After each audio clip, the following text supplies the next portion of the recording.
Good morning. Time to start. It's after 10, so in fact, I'm going to start a couple minutes early. Not going to wait till 5 after or whatever it was. Before I start, got a couple of shameless plugs here.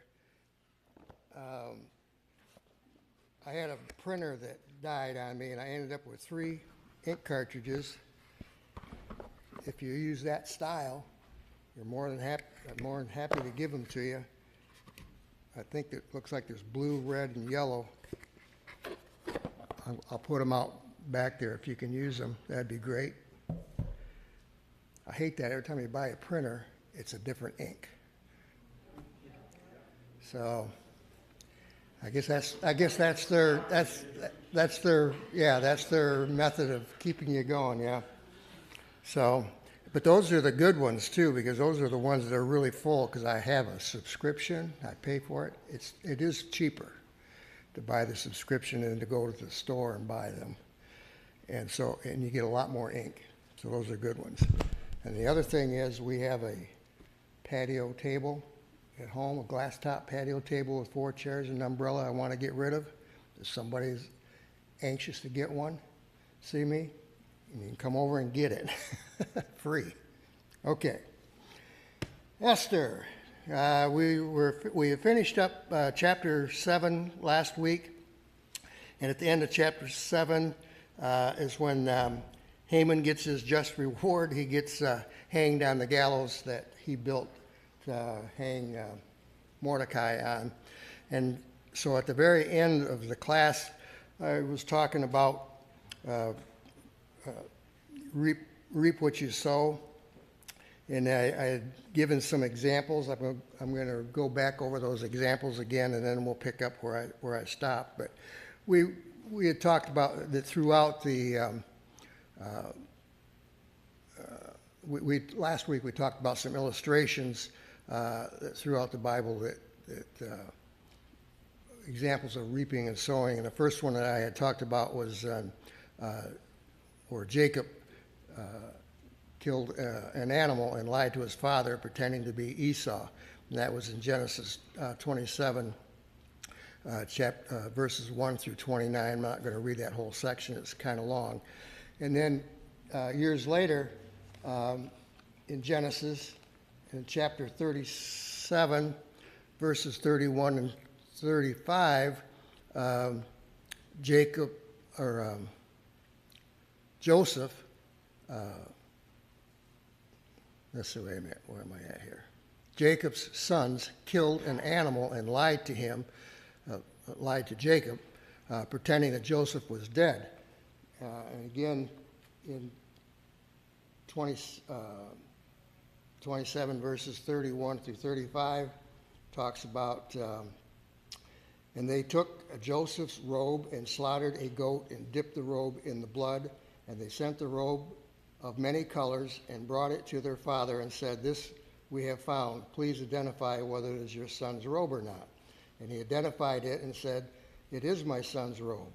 A fierce animal has devoured him. Joseph is without doubt torn to pieces." Then Jacob tore his garments and put sackcloth on his loins. So, and then there was the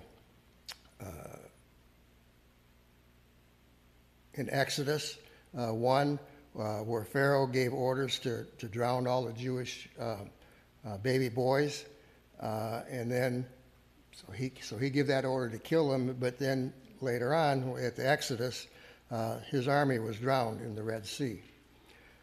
David secretly took his neighbor's wife and committed adultery.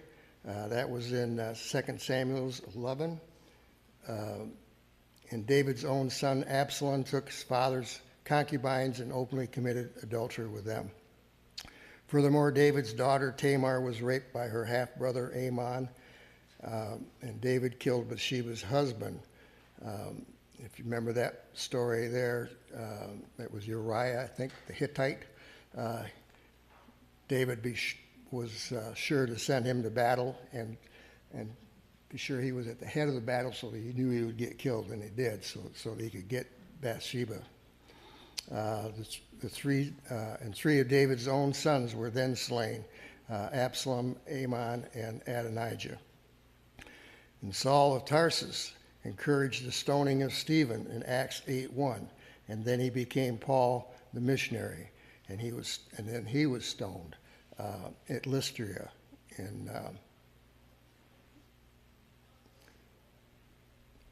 But we have to keep in mind that this law of sowing and reaping also applies to doing what is good and right. If we sow to the flesh, we reap corruption. But if we sow to the Spirit, we reap everlasting. That was from Galatians 6:8. No good deed done for the glory of Jesus Christ will ever be forgotten before God. No loving word spoken in Jesus' name will ever be wasted. If we don't see the harvest in this life, we'll see it when we stand before the Lord. Even a cup of cold water is given in the name of Christ will have its just reward. If we turn over to Matthew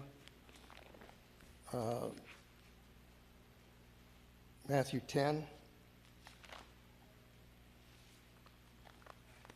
No, I've got it marked here. Matthew.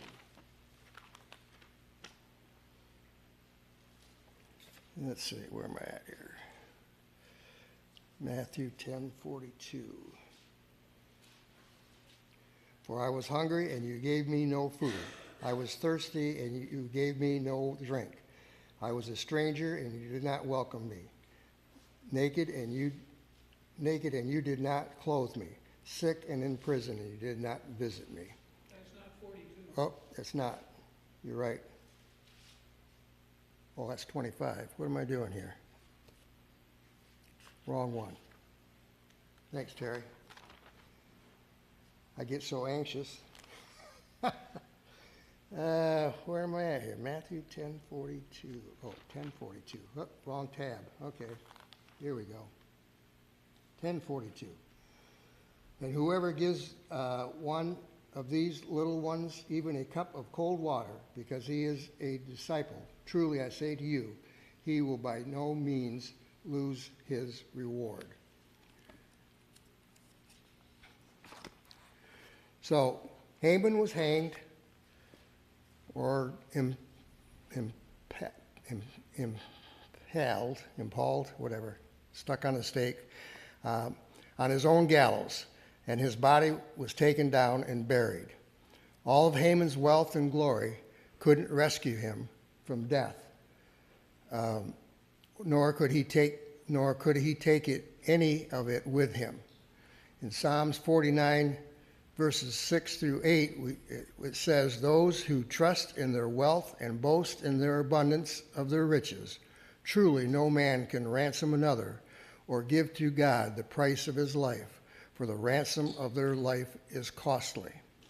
And in Psalm 16:17 says, "Be not afraid when a man becomes rich, when the glory of his house increases, for when he dies, he will carry nothing away. His glory will not go down after him." And then there's another example in 1 Peter 1, verses 18 and 19. Knowing that, be sure I'm in the right spot here. Let's start reading. Knowing that you were ransomed for the futile ways inherited from your forefathers, not with perishable things such as silver and gold, but with the precious blood of Christ, like the Lamb without blemish or spot. Peter tells us how costly our redemption is, the shedding of blood of Jesus Christ, the Son of God.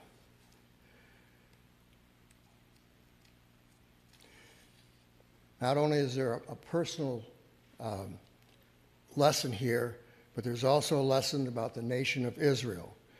Every enemy that has ever tried to destroy Israel has been destroyed.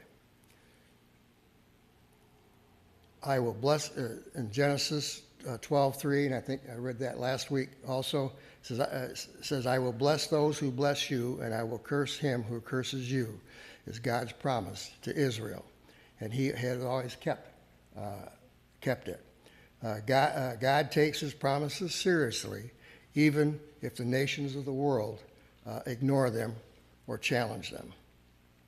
And this doesn't mean that God necessarily approves everything that Israel has done or will do, but it does mean that God doesn't approve of those who try to destroy his chosen people.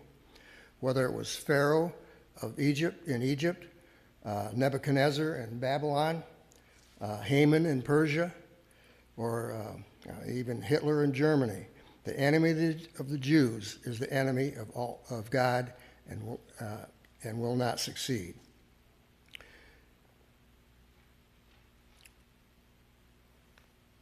In Esther verse in chapter 7,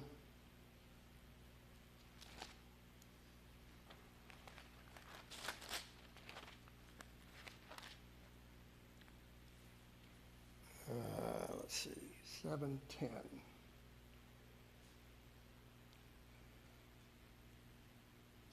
Says, and the king said, hang him on that. So they hanged Haman on the gallows that he had prepared for Mordecai. Then the wrath of the Lord, then the wrath of the king abated.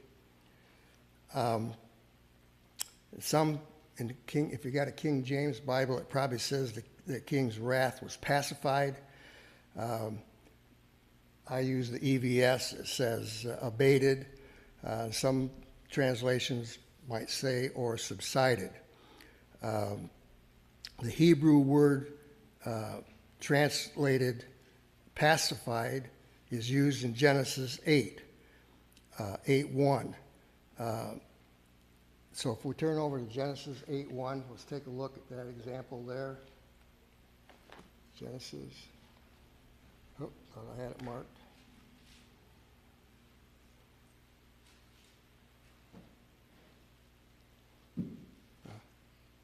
Thought I had it marked. Okay.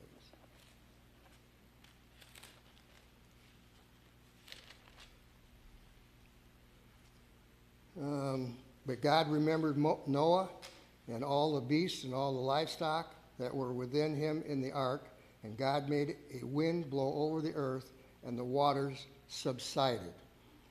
Well, in my Bible it says subsided, but that word, the Hebrew word translated, what does anybody have anything other than besides subsided there? What's that? Receded. Receded.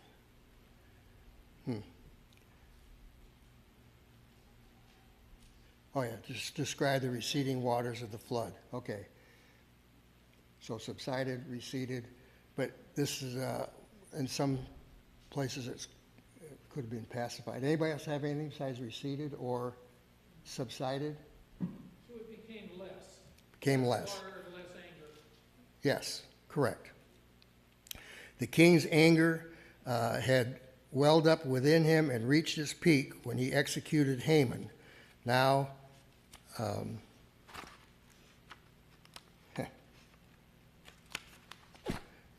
and now it had subsided or receded, and the king was himself again.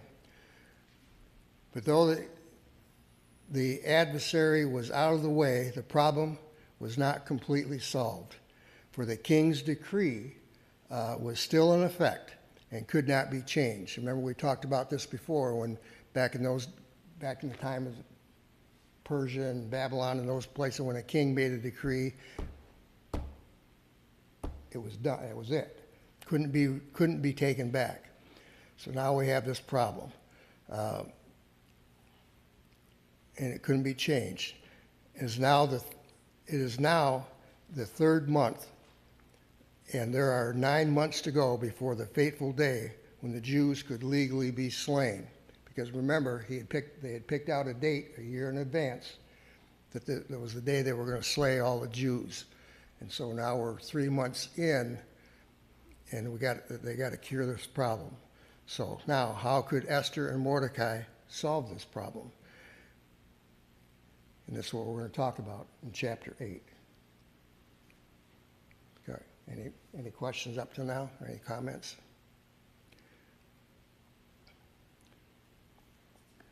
So chapter 8. So now the Jews are going to move from victims to victors. Haman was dead, but his murderous edict was still very much alive. Long after wicked people are gone, the consequences of their evil words and deeds can live on. Even today, innocent people are suffering because of guilty people who lie in their graves.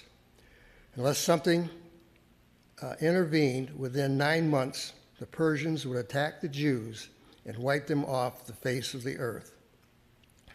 There were about 15 million Jews among the estimated 100 million people in the Persian Empire.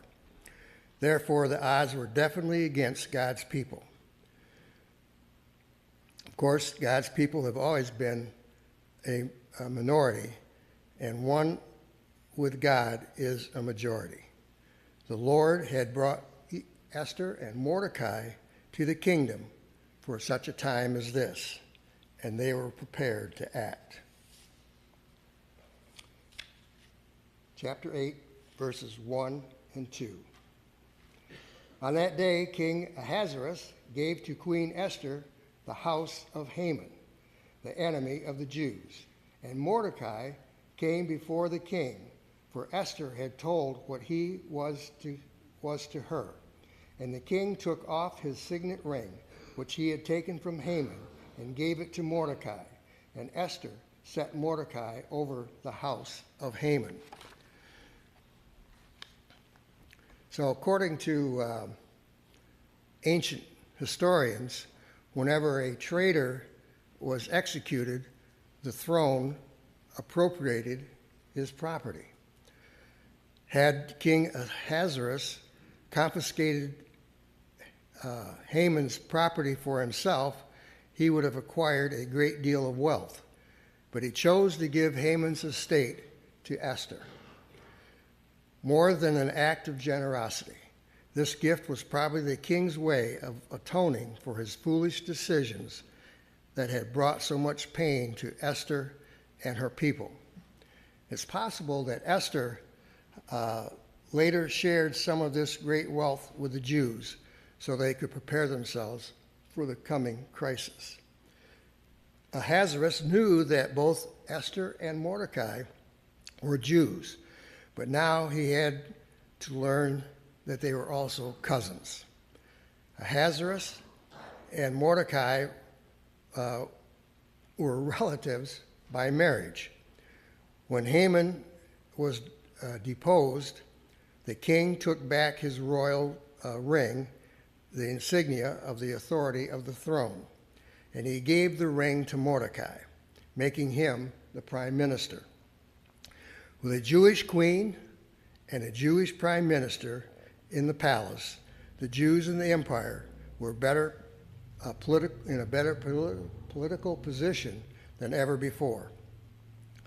Esther gave the management of Haman's vast estate into the hands of Mordecai, who had opposed Haman and refused to bow down to him. Were it not for Mordecai's courage and encouragement of Esther, Haman would still be in control. Psalms 37, verses 34 through 36 says, "Wait for the Lord and keep his way, and he will exalt you to inherit the land. You will look on when the wicked are cut off. I have seen a wicked, ruthless man spreading himself like a green laurel tree, but he passed away, and behold, he was no more." The king made sure that Mordecai had a uniform worthy of his office, and it is described in Esther 8:15. No longer did Mordecai wear old borrowed robes like he did back in chapter 6, but new robes prepared especially for him. The official royal colors were blue and white. The golden crown was probably a large turban, which, along with the robe of white and purple, identified Mordecai as an important man of great authority. Everything that Haman had acquired from the king by his scheming, Mordecai received as gifts because Mordecai was a deserving man. At the beginning of this story, Esther and Mordecai were hardly exemplary in the way they practiced their religious faith. Remember, they hid the fact that they were Jews. But now we get the impression that things have changed. Both of them have affirmed their Jewish nationality, and both were the means of calling all the Jews in the empire to prayer and fasting. In one sense, they spearheaded a Jewish revival and made being Jewish a more honorable thing in the empire. Now, God doesn't always have a happy ending, or always give this kind of a happy ending to everybody's story. Today, not all faithful Christians are promoted and given special honors. Some of them get fired because of their stand for Christ. God hasn't promised that we'll be promoted and made rich, but he has assured us that he is in control in all of our circumstances, and that he will write the last chapter of the story. If God doesn't promote us here on earth, he certainly will when we get to the glory.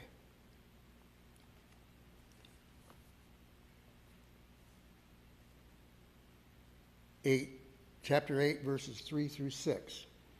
Then Esther spoke again to the king. She fell at his feet and wept and pleaded with him to avert the evil plan of Haman the Agagite and the plot that he had devised against the Jews. When the king held out the golden scepter to Esther, Esther rose and stood before the king. And she said, "If it please the king, and if I have found favor in his sight, and if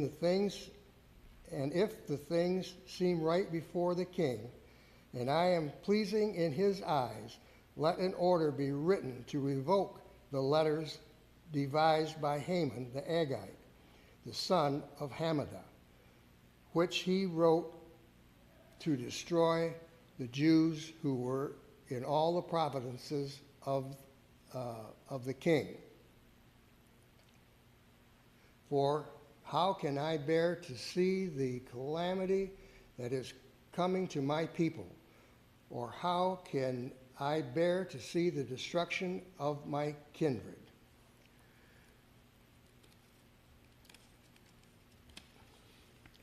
So wealth and prestige and personal security could never satisfy Esther so long as her people were still in danger. To her, the most important thing in life was not her comfort, but their deliverance. And she couldn't rest until the matter was settled.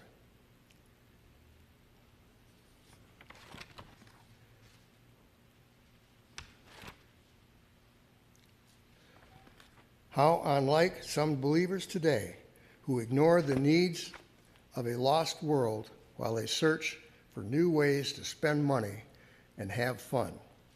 They think that attending church and bringing their offerings fulfill their Christian responsibility and gives them the freedom to do whatever they please with the rest of their time and money.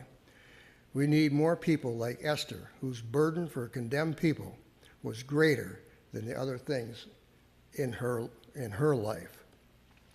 Esther couldn't do anything, Esther couldn't do everything, but she could do something. And what she could do, she did. She approached the throne of the king and asked him to reverse the edict that Haman had devised. It was her interceding at the throne that saved the people of Israel from slaughter. She was asking nothing for herself, except that the king save her people and deliver her from the heavy burden on her heart. And as we study these scriptures, we see and should be impressed with the many people who have prayed for the Jews. When Israel sinned, Moses met God on the mountain and interceded for them in Exodus 32. He was even willing for God to blot him out of the book of life if that's what it took to rescue the nation. And then centuries later, Paul, the Apostle Paul, said he was willing to be accursed from Christ if it would help save unbelieving Israel. We turn over to Romans. Let's check that out. Romans.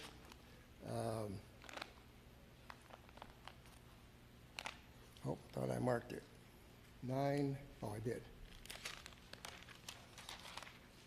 9:1 through 3. This is Paul speaking. I am speaking the truth in Christ. I am not lying. My conscience bears me witness in the Holy Spirit that I have great sorrow and unceasing anguish in my heart.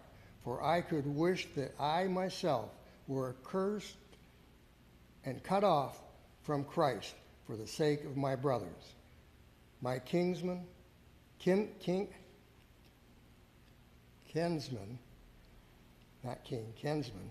his relatives, or his own people, according to the flesh.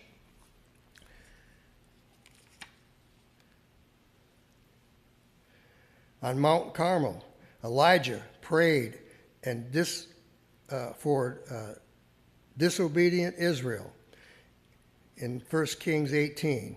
And in the palace, Nehemiah prayed for the Jews in Jerusalem in Nehemiah chapter 1. Like Nehemiah, Ezra wept and prayed and asked God to help his sinful people. And Daniel humbled himself and fasted and prayed that he might understand what God's plan was for Israel. And that was in Daniel chapter 9. Isaiah 62 verses 6 and 7 says, On your walls, O Jerusalem, I have set watchmen. All the day and all the night they shall never be silent. You who put the Lord in remembrance, take no rest and give no rest until he establishes Jerusalem and makes it praise in the earth.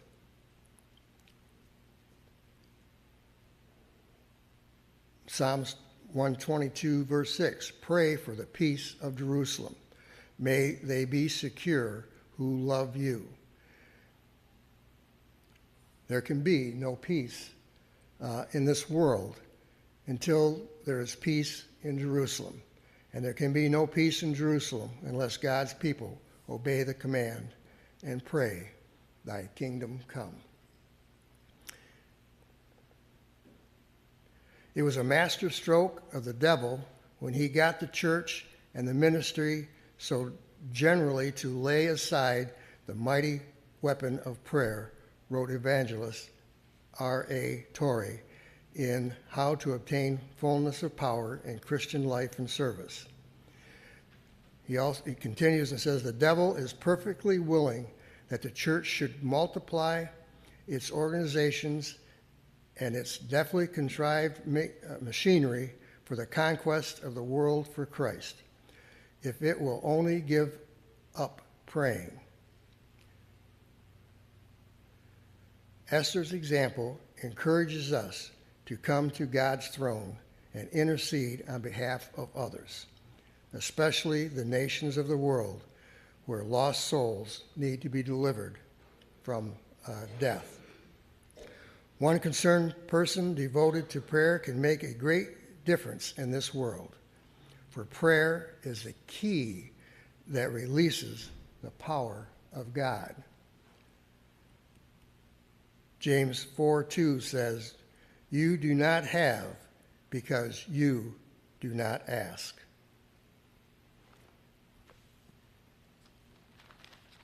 Any comments, questions? Yes, Terry. In verse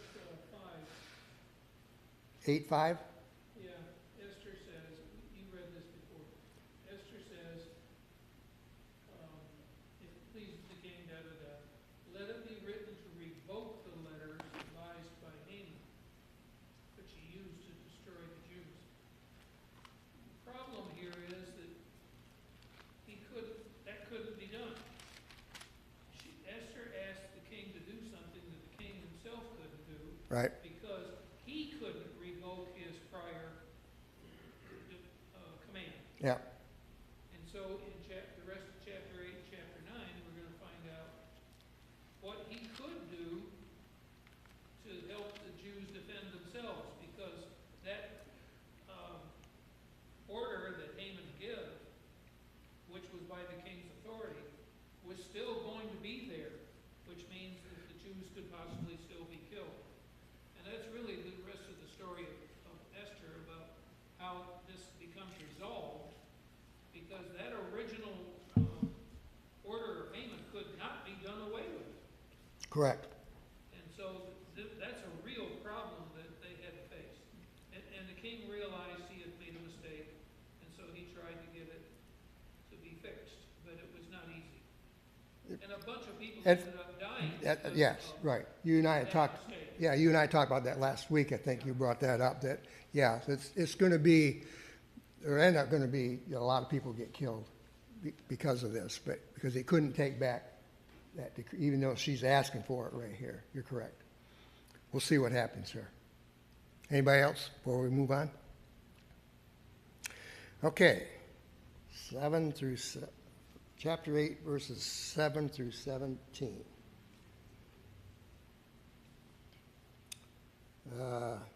Then King Ahasuerus said to Queen Esther and to Mordecai the Jew, Behold, I have given Esther the house of Haman, and they have hanged him on the gallows, because he intended to lay hands on the Jews. But you may write as you please with regard to the Jews, in the name of the king, and seal it with the king's ring. For an edict written in the name of the king and sealed with the king's ring cannot be revoked. The king's scribes were summoned at that time in the 3rd month, which is the month of Sivan, on the 23rd day. And an edict was written, according to all that Mordecai commanded concerning the Jews, to the satraps and the governors and the officials of the provinces, from India to Ethiopia, 127 provinces, to each province in its own script, and to each people in its own language, and also to the Jews in their script and their language. And he wrote in the name of King Ahasuerus and sealed it with the king's signet ring. Then he sent the letters by mounted couriers riding on swift horses that were used in the king's service, bred from the royal stud, saying that the king allowed the Jews who were in every city to gather and defend themselves, to destroy, to kill, and to annihilate any armed force of any people or province that might attack them, children and women included, and to plunder their goods. On one day throughout all the provinces of King Ahasuerus, on the 13th day of the 12th month, which was the month of Adar, a copy of what was written was to be issued as a decree in every province, being publicly displayed to all peoples, and the Jews were to be ready on that day to take vengeance on their enemies. So the couriers, mounted on their swift horses that were used in the king's service, rode out hurriedly, urged by the king's command, and the decree was issued in Susa, the citadel. Then Mordecai went out from the presence of the king in royal robes of blue and white, with a great golden crown, and a robe of fine linen and purple. and the city of Susa shouted and rejoiced. And the Jews had light and gladness and joy and honor. And in every province and in every city, wherever the king's command and his edict reached, there was gladness and joy among the Jews, a feast and a holiday. And many from the peoples of the country declared themselves Jews, for fear of the Jews, for fear of the Jews had fallen on them. Long section right there, but can you imagine? I mean, if we remember on that map that we saw back several weeks ago, from Ethiopia to India, they had to get that word spread out. And it's not like today where you can just type up a quick letter and transfer it to different languages. I mean, had a lot to go in to do this, to get that word out. And that's why, I think that's why they wanted a year to begin with, because they had to get that word out. So here we see them go out, and they're going to tell the Jews to prepare themselves and that they can take vengeance. Because they couldn't, like Terry said, they couldn't undo the first edict.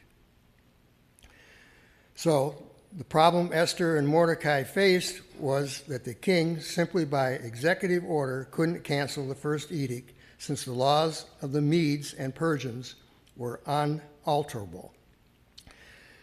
In modern democratic nations, legislatures can reverse decisions and revoke laws, and the Supreme Court of the land can even declare laws unconstitutional. But not so in the ancient, tyrannical Persian Empire. The voice of the king was the law of the land, and the king could do no wrong. The king couldn't legally revoke his edict, but he could issue a new decree that would favor the Jews. The new decree would let everybody in the empire know that the king wanted his people to have a different attitude towards the Jews and look favorably upon them. The citizens didn't have to hire a lawyer to explain the new edict to them. You can be sure they got the message. Don't attack the Jews on March 7th. Since Mordecai was now the prime minister, it was his job to draft the new decree. What he did was give the Jews permission to defend themselves against anybody who tried to kill them and take their property. There were many people in the empire like Haman who hated the Jews and wanted to destroy them and get their hands on their wealth. The new decree allowed those Jews to assemble and defend themselves, but they were not allowed to be aggressors.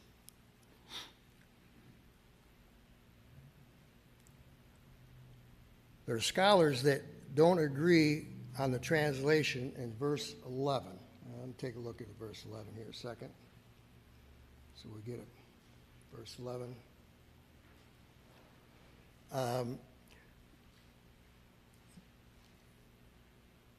The authorized version gives the impression that the edict allowed the Jews to destroy the wives and children of their attackers and plunder their spoil.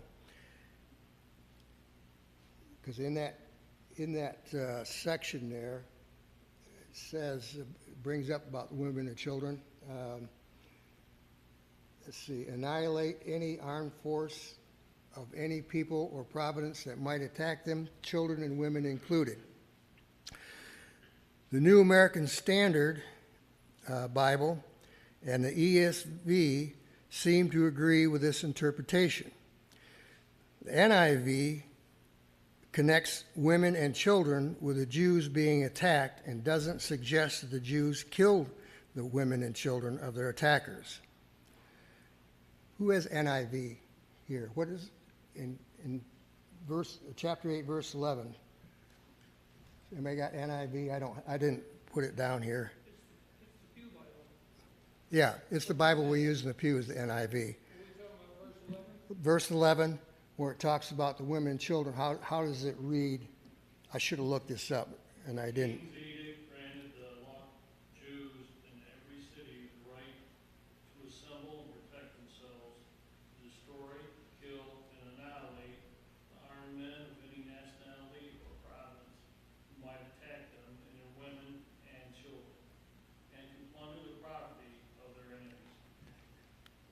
children. Okay, so this doesn't, let's see.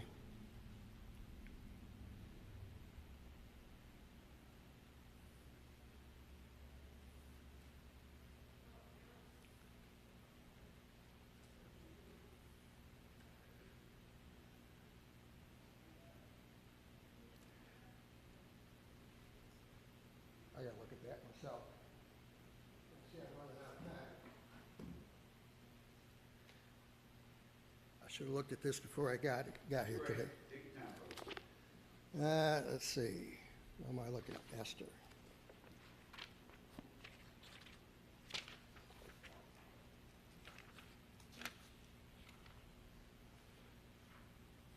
While you're doing that, can I Sure. just comment? Sure, go ahead, Terry. Later on in Esther, it talks about who actually gets killed, okay? Because you're really kind of emphasizing about the women and the children.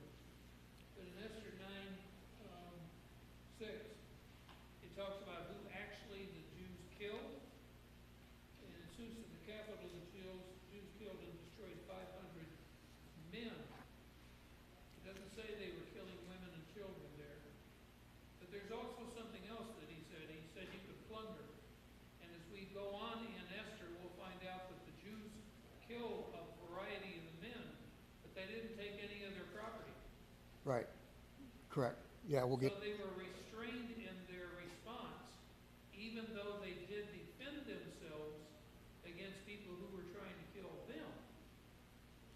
But it doesn't say that they killed the women and the children. I'm reading it that they can defend their families. If the Jews, their wives and their children were attacked, they can then defend themselves. yeah. It's not like they were going up to kill them. Yeah, in the ESV, it says here, let's see, that might attack them, children and women included. But the NIV says it just slightly different, who might attack them and their women and children. They put the "and" before the women and children. So there's been some disagreement, because some people will read that and I think, wow, they can kill their women and children too. But I don't think it is. It's not that way. So I really got into it. It's time to go. Well, I'm going to study this a little more this next week, and we'll start here